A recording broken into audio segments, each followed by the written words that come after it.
I love Tatiana Maslany, so I'm sorry, girl. I really am. Hey guys, welcome back to Canon Cinema. I'm Amanda, otherwise known as AMX ND Reviews on Twitter, Instagram, and Letterboxd. Today I will be reviewing She-Hulk episode 6, and it was something. It was something. I really want to love this show. I want to have fun while watching this show. I want to laugh while watching this show, but the writing is just not strong enough for me. And in this episode, considering the little Easter egg that we got in the last episode with Daredevil, we would assume that Daredevil would appear in this episode, but no. We see that Jen gets a bridesmaid's box from a friend of hers named Julie, and she has to go to this wedding. She has to be a bridesmaid. She breaks the fourth wall and she says now isn't the right time for a wedding, but weddings are always like randomly brought up throughout the year and blah blah blah blah blah. So she breaks the fourth wall. She's like, this is basically a filler episode because we're saving Daredevil for the final 3. So from episode 1 to 6, we have had fillers. There has been no plot, nothing. Everything with Titania was resolved in the courtroom, and her showing up at the wedding today also didn't make any sense because there's no conflict anymore. There's no conflict. It ended in the courtroom. Her coming after her at the wedding was just because what else were you going to do with Titania? You also cast Jamila Jamil, and you only used her in like 2 episodes, which also doesn't make any sense if she's literally her arch nemesis. That really annoyed me, and this is what has been bothering me since day 1 of this show. Okay? You have a lovely gentleman go speak to Jennifer Walters. It doesn't even like click, or there's no like fourth wall break to tell us how she's feeling about the fact that someone actually approached her as Jennifer Walters and not as She-Hulk. Yet she's so convinced that everyone wants to see her as She-Hulk, that men want to see her as She-Hulk, that she instantly says, I'm going to change for you. And he's like, yeah, sure, okay, no problem. But like, I came to talk to you. It doesn't even dawn on her. That's what's so annoying about this episode. They could have even had like a little dialogue. Like, are you sure you want to talk to Jennifer Walters? You want to talk to me? Are you sure? A small smile is not going to cut it right now. It's not going to cut it at this point. Episode 6, and we don't have any internal conflict between her and She-Hulk. That's what's bothering me about this.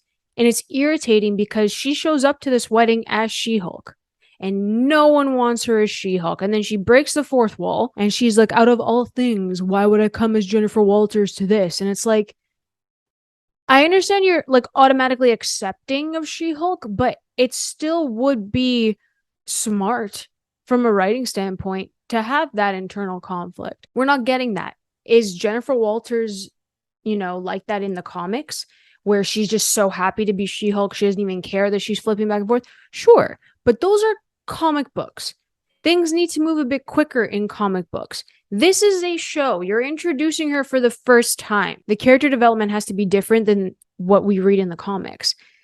It needs to be fleshed out more because you're making a well-rounded character that you're going to be introducing to people for the very first time who have never read She-Hulk comics. A lot of people didn't even know there was a She-Hulk that existed.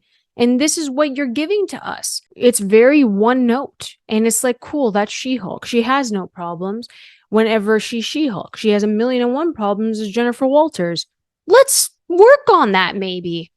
Let's have a discussion about that. All it takes is one line of acknowledgement. It takes one line, one conversation of acknowledgement. But no, that doesn't happen. Then after that, the courtroom stuff with Mr. Immortal, I've never seen something so unconventional in my entire life. The settlement, all of that, her sitting on top of the table. Like, I get that you want to have fun. I don't understand any of that. And again, it's filler with who is Mr. Immortal going to come into play after? No. Donnie Blaze sure as hell isn't going to come into play after. So you're introducing these characters and then taking them away just to fill time with legal terminology that absolutely makes zero sense in context of the show. Again, I don't want to hate on it. I'm not hating on it. I am just picking out things that could have been better if it's fleshed out a bit more. And then at the end of this episode, we get someone watching She-Hulk. We get someone watching Jennifer Walters.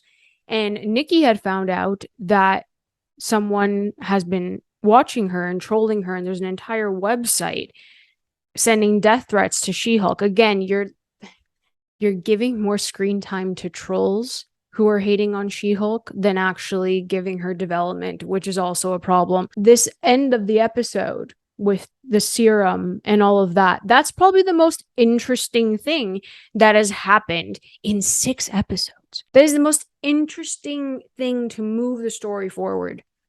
And I don't even know where it's going. At least if I could piece together what was going to be happening in later episodes in the second half of the season, then it would have been fine. But you put so much focus on Titania, who's not going to be involved in whatever the hell's happening with that little needle in the caution box. You're not even going to have that tie-in because Titania is not even concerned with that. So then what is this? What is this? So there's way too much happening. And then there's also nothing happening at the exact same time. There hasn't been any direction until the end of episode 6. That's literally what it is. That's where the show's going. Whatever's happening at the end of episode 6. And it took 6 episodes to get there. That's a problem. I waited 6 episodes in a sitcom of a superhero show to figure out what the hell was happening. I don't want to hear people say you hate fun. I don't hate fun. I think Hawkeye had structure. I think Hawkeye had direction.